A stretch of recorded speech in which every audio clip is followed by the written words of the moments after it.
Halloween has started, and with that, the spooky season is almost over, but never gone.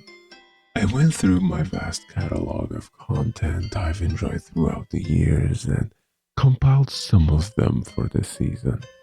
The way that I'm going to structure all the content I will be introducing today is with types of media and the general heaviness of the media in both subject and visually graphic content. The first set category is generally safe. Of course, it will be unsettling, violent in themes, yet still light in the heart for most audiences. The second is moderate, may contain violence, some nudity, and strong themes, with the last category being the heaviest. This category generally has gory imagery, depictions of adult themes, and there will be a trigger warning in case any piece of media depicts certain scenes that may be too heavy for certain viewers. Starting with games, here's one that truly embodies the fun of Halloween. It's an older and somewhat forgotten game, but a really fun one at that. The entire plot of the game is that you are a brother and sister that move to a new neighborhood without realizing that in Halloween, when the night falls, one of them will be kidnapped by a monster. You, with the powers given to you by the costume you decide to wear, embark on the journey to save them.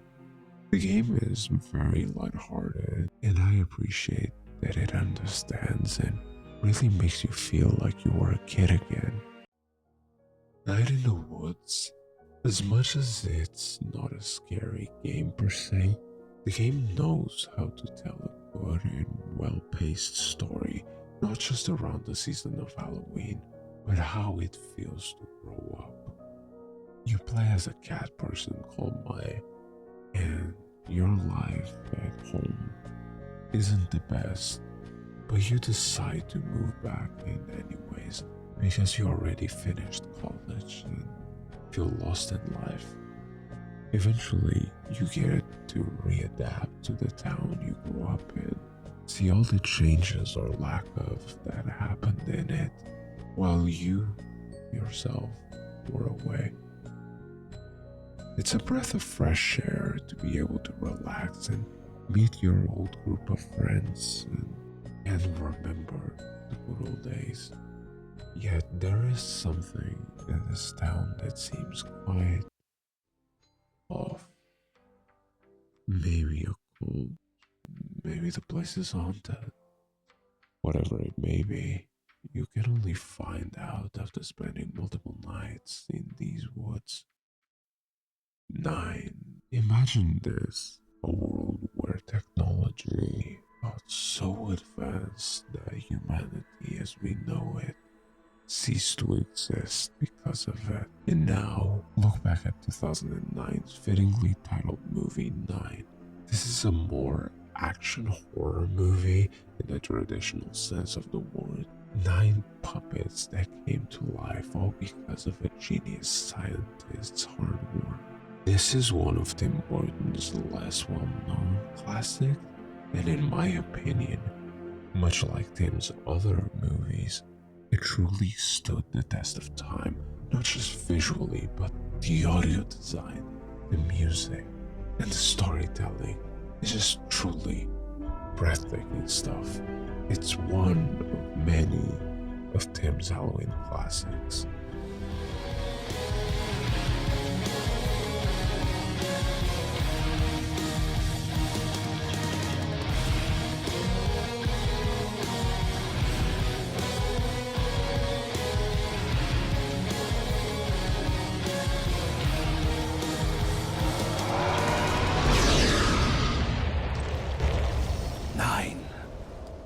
You shall protect the future. Speaking of decaying cities, ruined landscapes, I couldn't help but talk about Angel's Egg.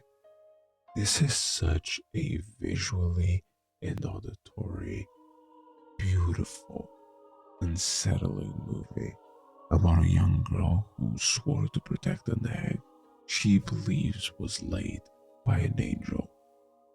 This movie has a lot of great imagery that makes it stand out from the rest.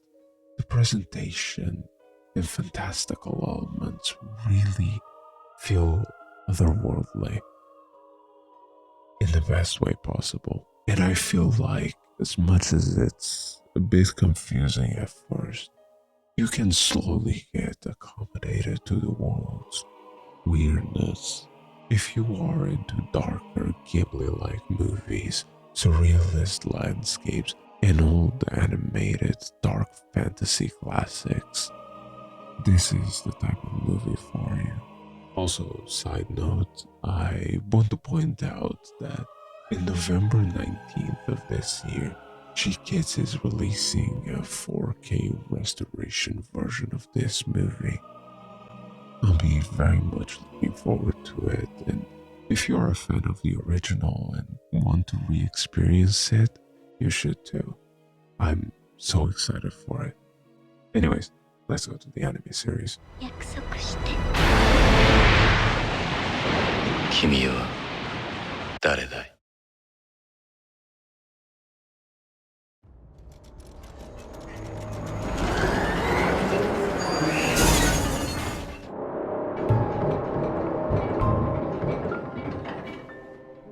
Death Parade is an anime that is more standard to what people are used to from the average anime series, although it stands out because it takes certain concepts used before and it gives you a certain twist to it that I don't really want to spoil it for you. I'll just say that it plays with your emotions in a way that you don't expect. It starts off slow by having people get inside of the bar and feel accommodated to it, just for them to start panicking and wanting to get out. As soon as they deal with the reality they have been dealt, As soon as they realize the reality they have been dealt, the violence in this anime, I wouldn't consider it mild, but it's mostly not done visually, so it maintains itself pretty contained to its main focal point, which is the games themselves. I find it genuinely creative the way they approach the games, and as intense as it may be, it's never as intense as the interpersonal drama between the characters. This is not horror alone, but it's scary in a deeper level than just purely visually.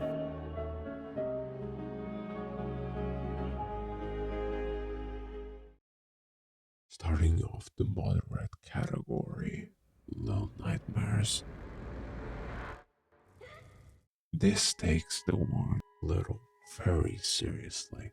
It's a horror game that feels both comforting at some points and quite disturbing at others. It's not gory, but it really pushes that fine line. It kind of reminds me of a mixture of Spirited Away with the atmosphere of blame. It feels like you aren't part of the world, you are just merely trying to survive in it while you slowly climb up the food chain ladder. It's a surprise through and through. It's one of my personal comfort horror games, and I'm excited for the next game the team of Little Nightmares is going to release. That game's name is Reanimal. It looks amazing and way more visually disturbing than Little Nightmares ever could be, and with the surrealist aesthetic to it and the giant fucked up looking animals. I can't wait to play it. There's a demo for it out now on Steam, but I'll personally wait for the full release.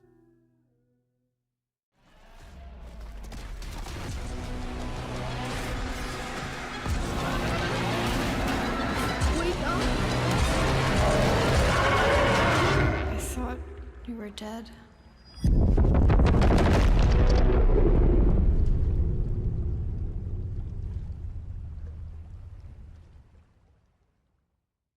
Speaking of little nightmares,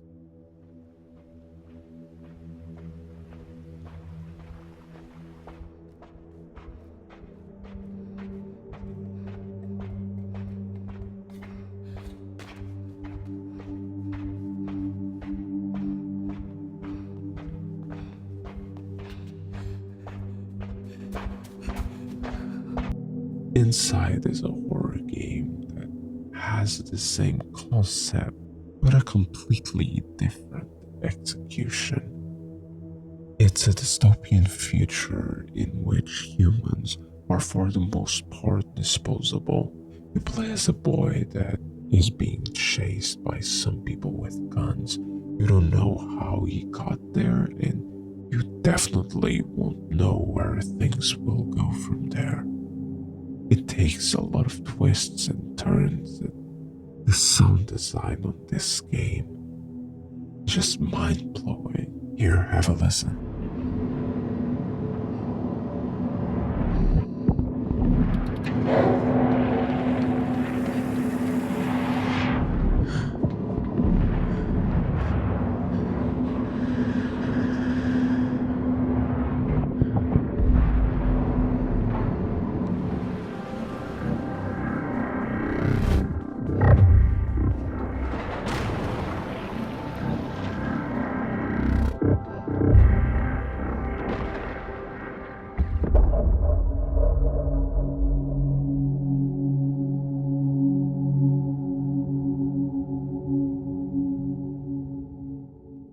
It's great stuff.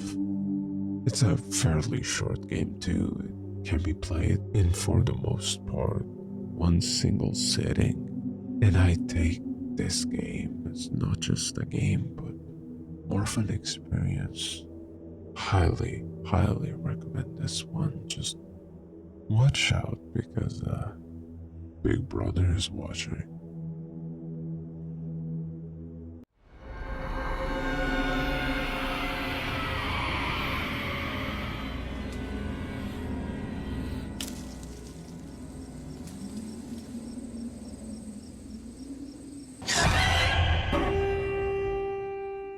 This movie is basically The Grinch, but for Halloween. It has become a personal Halloween classic for me. The movie compiles a bunch of narratives and stories surrounding a small town, and each story has a certain scary Halloween trope to it as its main focus, from ghosts to werewolves to even the razor blades in candy scares of the 1990s. It's a treat, no pun intended, and a love letter to the holiday.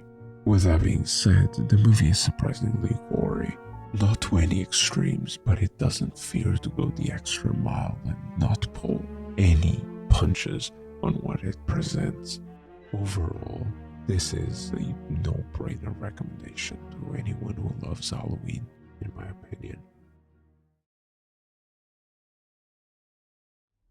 Hush is one of those movies that the concept feels so simple, yet it's such a breath of fresh air when it comes to the home invasion genre of horror movies. The entire concept is that a sadistic killer is let loose and he finds a house he wants to take refuge in and murder the owner of. Eventually, he realizes that no matter how much sound he makes, the owner doesn't seem to pay any attention to him. This is because the owner has no hearing.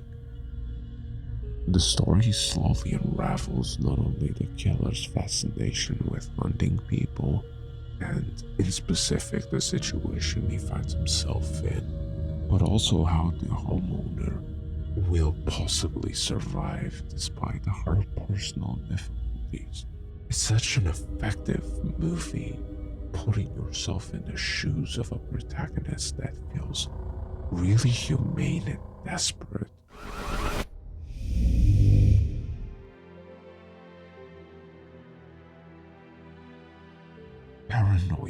animation can only be described in one single word. Mass hysteria, the anime. That's actually 4 words, maybe 3.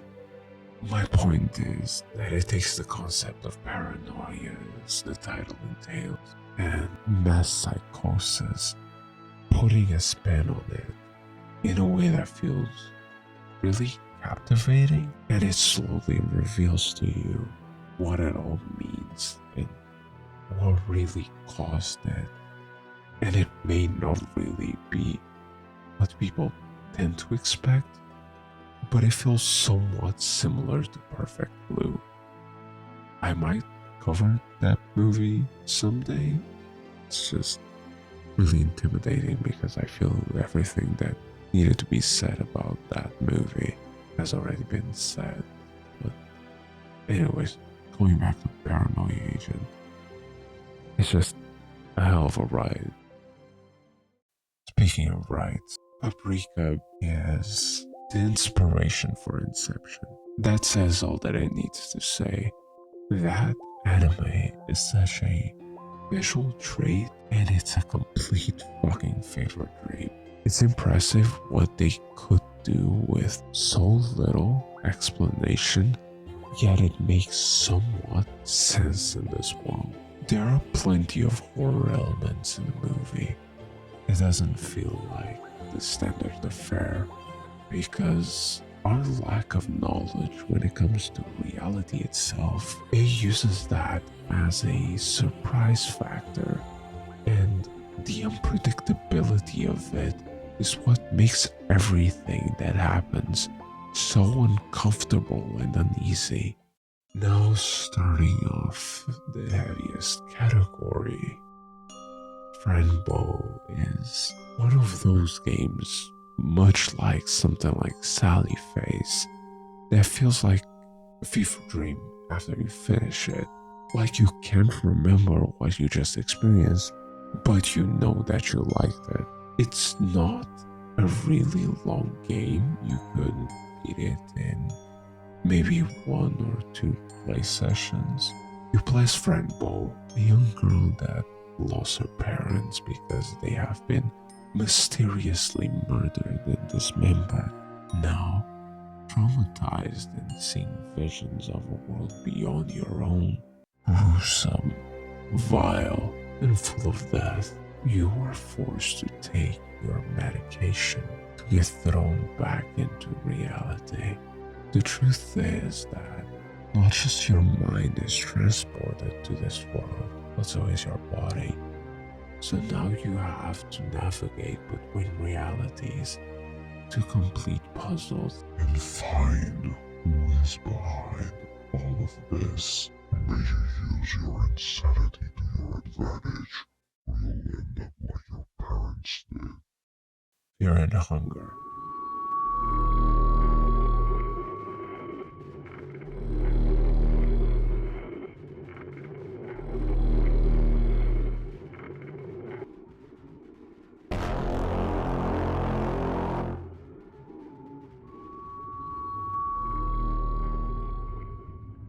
This game is vile, immoral in every single definition of that word. This one doesn't really pull back any punches, but that's what makes it so terrifying.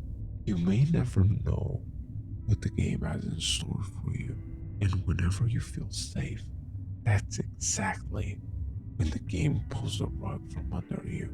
It's intense from beginning to end, even when you need to save your game. The game starts you off differently depending on the character you pick, because different characters have different stories, and you shape the beginning of the story with the buffs and debuffs you seek to prioritize. Depending on who you pick, their entire reason to be at this castle will change. The truth is that these thoughts are no longer yours.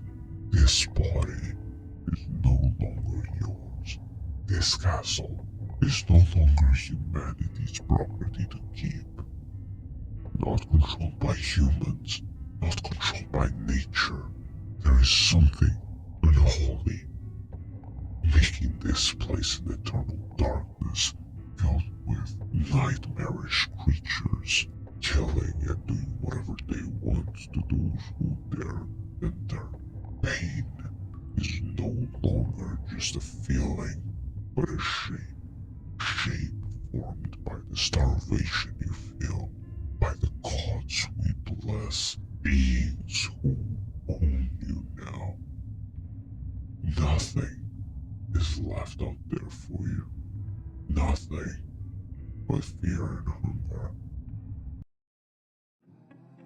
Sinners is one of a select few new horror masterpieces, and it has a message and it's great at what it does. It's a creature movie in a way that feels unique to itself. It portrays and symbolizes people wanting to invade or take hold of what isn't theirs for their own personal goals, and it uses vampires to symbolize that invasion of culture. Not saying specifically Ireland or Irish folk, but it's just generalized into the fears that people that were marginalized back in the day had to fear. It's genuinely gripping from beginning to end, and it may not feel as scary as other picks on this video, but it's one of the most realistic movies here.